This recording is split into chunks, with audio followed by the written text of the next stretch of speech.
This is the Aftermarket Radio Network.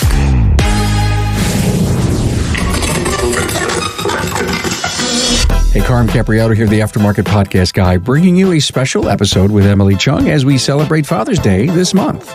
To those of you who have grown up in this industry, what are your most vivid memories? Was it helping change the oil on a car, washing cars, or how about even having to learn how to drive standard? Who taught you that? Now, whatever the task was, it's probably ingrained in your memory. Parents have a huge impact on our lives, and Emily Chung shares how her father, who owns a national wholesale auto parts business, shaped hers. Thanks to our sponsors, Apex and Shopware, for bringing you this great episode. Hey, did you hear that Apex 2021 is designating a brand new area called Repair Shop HQ? And it was done with you in mind. That's right, this one-stop destination is being designed to meet the product, equipment, and training needs of shop owners, managers, and technicians. It's all happening at Apex 2021, November 2nd through the 4th in Las Vegas. I'll be there. Hope to see you there. Register now. Jump on the web at aapexshow.com. Digital communication makes it easy for your customers to understand the value that you're providing when you fix their car. You'll feel appreciated, your staff will feel appreciated, and most importantly, you'll sell the work to pay the bills. Please check out Shopware at getshopware.com. If you want to hear more from Emily Chung, just search her name on my website, remarkableresults.biz. She has an eye-opening episode titled The Woman Stereotype Creates Friction, Insecurity, and Gender Issues. Enjoy.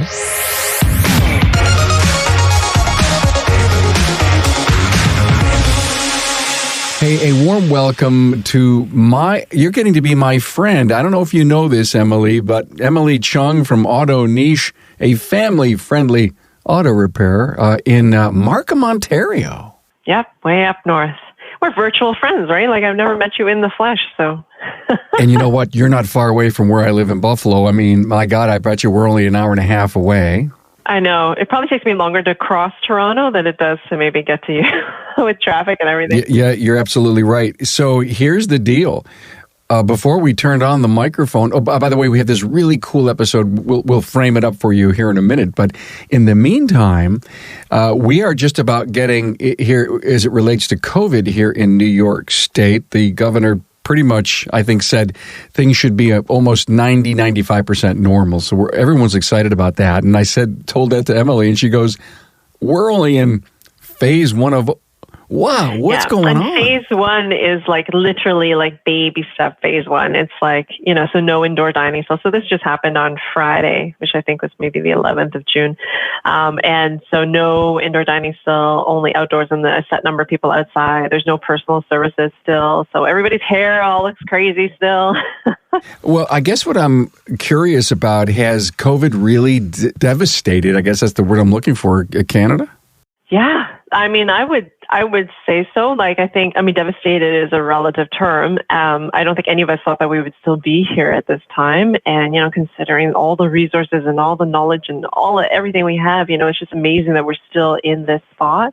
And, it's just, for business, it's a little different, in terms of the repair shops and, even for us, right? Because when we first did this back in March, when this first came out, we're thinking, okay, it's a few months, and here we are still sort of phase one and third wave that we were dealing with recently.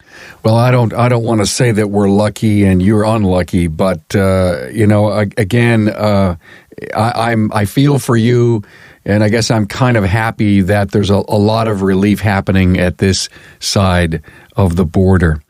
Just know, Carm, that when I see your Facebook posts of your, outside on the patio, the waterfront and all that, it's a love-hate thing that, Okay, thank you. I appreciate that. And there's no doubt that's how you probably feel.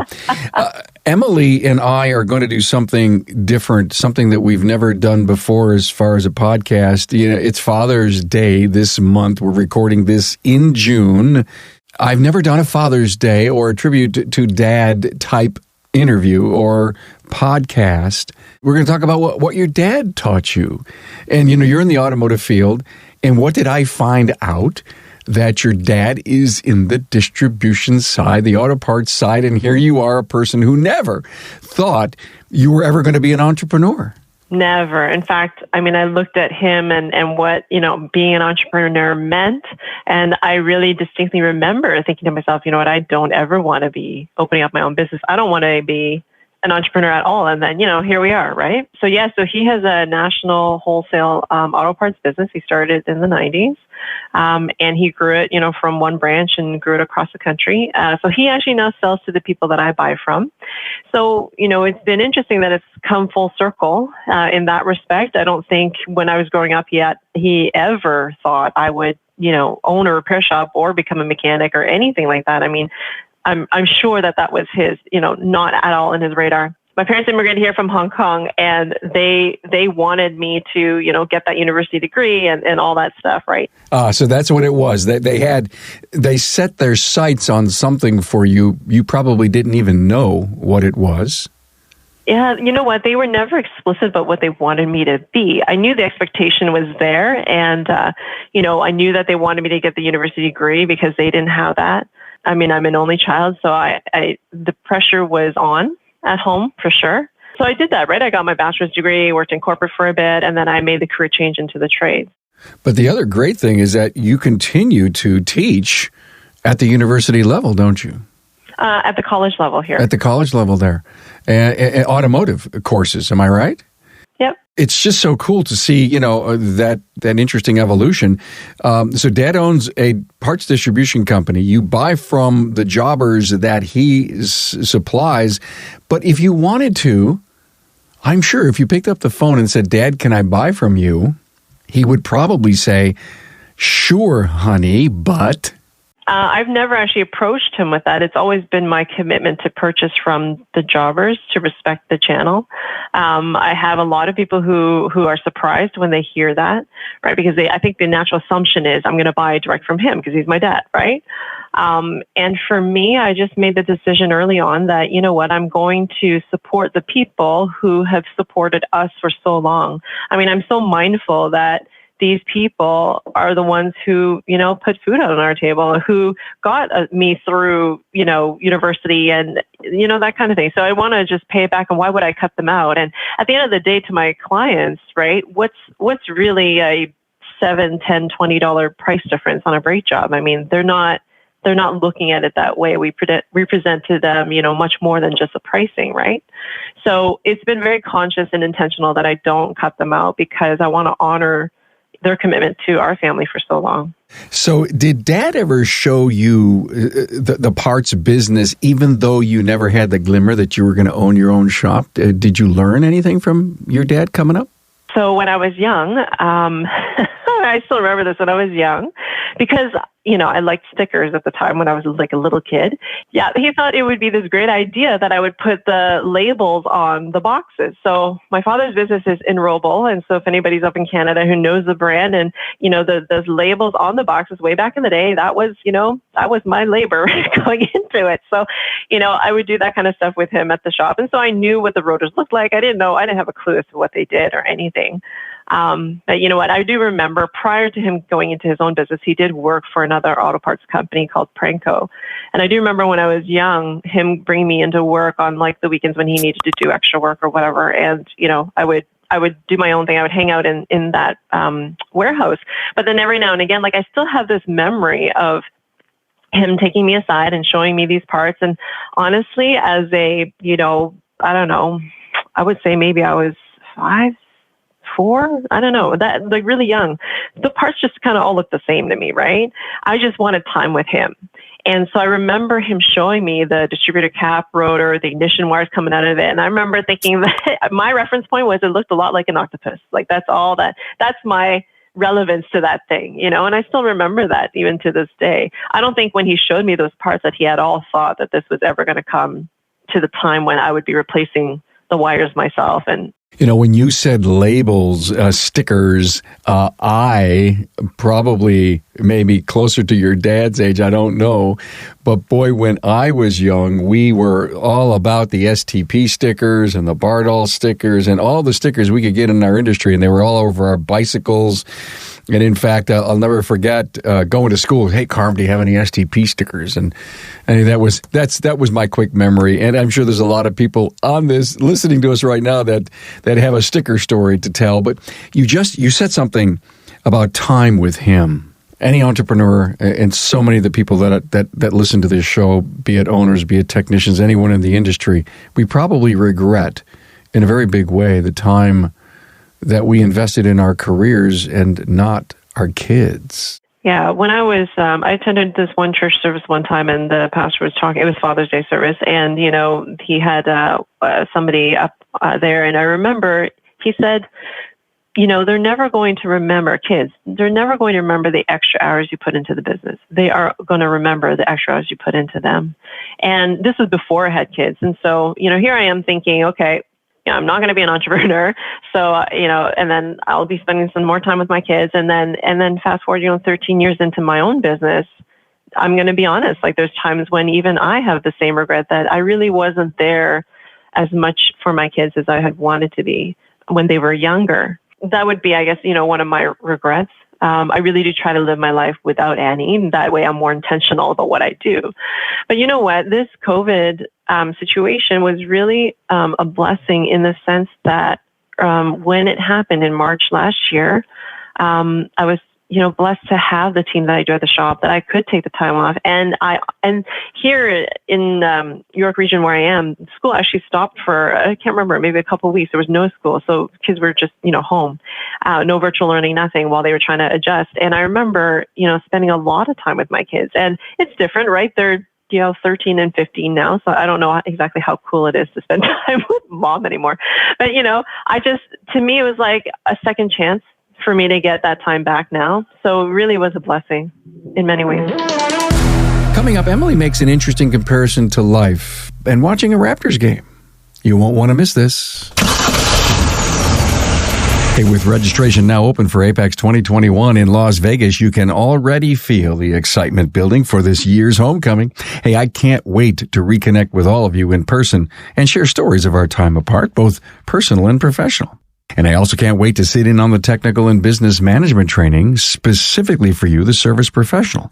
Now, with more than 20 sessions that are planned, you'll hear from the best of the best, including Francisco Moreno, who will lead a session on electronification of the chassis, and Marilyn Newton, who will share the positive transformation that happens in the shop when excellence is a habit. Make sure to also experience the new Repair Shop HQ and Joe's Garage. It's designed with you in mind. And get on the show floor to see the many new products and emerging technologies. The dates again, November 2nd through the 4th, 2021. Be there. Register right now at aapexshow.com. The automotive industry is blazing through with so many twists and turns and changes. Careful not to crash. Yet amidst it all, the demand for repair is a constant. So the questions remain, will repair shops adapt or die? Well, our friends at Shopware Shop Management Software get it. Their CEO is a shop owner. They understand what it takes to repair cars, and they're ready for the next big thing in automotive. Shopware tailors mainstream web-based technology to the needs of the industry's leading repair shops. You can run entirely digital, phone optional, and paper-free. Interactive online repair orders will not only meet the needs of contemporary drivers, but they are blown away by the experience. Connecting the aftermarket together, Shopware's ecosystem enables next-generation shop efficiency and customer satisfaction without compromise. Full service onboarding and best-in-class support provide everything a shop needs to transform its business and stay competitive long into the future. Enjoy more accurate quotes, more profitable jobs, busier technicians, and of course, happier customers. On the web at getshopware.com. Well, so many people, no doubt, have that kind of regret. Thank you for being so honest about it. What did your dad teach you? Well, he taught me many things. He's the kind of dad who taught me math by playing blackjack with me. And he taught me a lot about the integrity of business. He did tell me, I remember times where there's two things that really do stand out. I remember, whenever he had, as we all do, right, tough customers, I remember him telling me that, everything is a discussion. Everything is a conversation. Miscommunication will always happen, and everything is a conversation. And so for me, I've carried that for sure in my own journey through life. The other thing he taught me is that, when he came to Canada, this was in the 60s, and he was, 19. My mom is like this too. So it's not just him. Both of them have this mindset. They came in, early on. And so, my dad, when he started the business in the 90s, there really wasn't, and for those of you who were around that time, probably you'll remember this, there really wasn't anything in the middle in terms of brake rotors. There was, the OE and then the OES, OEM, OES, we talked about this before, as well as the really, really, low quality ones. But there was really nothing in the middle. And so he wanted to have the business in there. And he started with 10 brake rotor numbers and, grew the business to what it is now. He never once said anything or gave me any reason about why he couldn't, land a certain customer or not because of any reason about his race. He was definitely a minority in the industry at the time, for sure. And he just he had the mindset that it was going to work out. And then he put in the hard work and dedicated that time to making it work. And never, ever did I hear him say anything about, his race. My mom, same thing, never about the race or gender like that. Again, I've said this before, it just was never in my vocabulary growing up. Whether I could or couldn't do something, it's not ever because of that, So that definitely has passed on to me too. That's a great story. Thank you. Hindsight's 20/20 for us. We always look back and say sometimes woulda, coulda, shoulda. But wouldn't it be cool if we had an opportunity to know when you were young you were going to be, you can have your own shop and we be able to actually see it forward? Yeah, there's so many times where there's things with my kids where I see and I do, and I'm like, oh, that's going to come out later. And, if only we had this crystal ball, right? And again, like when my dad was showing me those parts back then, I mean, did he at all think that I would be in the position that I'm in now? And so sometimes I feel like life is like this. And I heard this again from my pastor. And he kind of said, life is a lot like a Raptors game. So we're Raptors fans, of course, up here. Life is a lot like a Raptors game in that, so imagine, Carm, you and I are watching a game, whatever team it is, right? And imagine every time our team, takes a shot and makes it, like we're all like happy, we're high-fiving each other. It's all a great time. And then every time the other team gets a shot in, we're thinking like, oh, like the whole energy just comes down. We're probably blaming the refs. I don't know. And, like the energy kind of swings back and forth like this. And so my pastor said, well, it's a lot like that because we don't know the end score yet. But if you and I watch the same game, the exact same game, just a highlight reel, every time our team gets it in, every time they get it in, like you won't have those crazy highs and lows. And I'm going to pitch to you that the reason is because we know that end score. So we know that, every time a bucket in or a shot in is just one more data point towards the overall story, right? Towards that surety at the end that we are going to win. For me, I think that's the game of life, right? Is that it's happening live. We don't really know. So I'm going to ask you a question because as you were just saying that, my mind came up, and we've got all these channels where we can watch some of the old, classics, if you will, sports classics and games that your town, your team has played. Do we just watch the ones that we won? I mean, I don't. There's a lot of value in seeing the ones that we didn't win. I mean, I think you can capture that essence, that memory, right? And I think every time you see a certain game or anything that you see something new and something different too, right?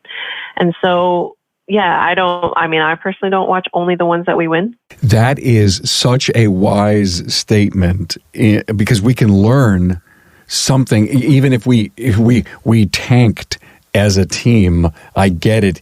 If you were going to study that team and say, 3 years later, they did fix that problem, they got rid of that defenseman, or however the story goes, and if you could rewind your own life, your own business, your world around you and family, and don't look back at it as in a negative way, but look back as a learning opportunity. And we should be failing forward. We should be learning like that. But I like it. Live versus playback. And I love the analogy, and I think that's a huge takeaway besides paying homage to your dad here in June, Father's Day month. As entrepreneurs, right, we spend a lot of time, a lot of hours, his business was pretty much his own kid, right? And so we just pour a lot into it. And I think sometimes for me anyways, and I'm sure other entrepreneurs too, we look at it and we think, was it really worth it? Was it is really what I thought it might be. And so there's a lot of time and space that we get to think about, okay, well, maybe my last 13 years in business wasn't what I wanted to be in terms of that balance, in terms of time with the kids and family and whatever. Well, you know what? I get to choose the next 13 years, what that might be. I love what you just said. The business was like his own kid.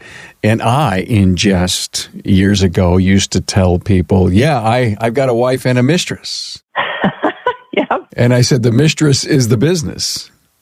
Because I seem to be so intimate with it and spend so much time at it. And, I always just thank my wife for raising the kids, because it sounds so much like the situation you're coming from. Emily Chung, AutoNiche, family-friendly auto repair, Markham, Ontario. Thanks for coming in and sharing your dad story with us. Thank you for having me, and happy Father's Day. Thanks for being on board to listen and learn from the premier automotive aftermarket podcast. Until next time,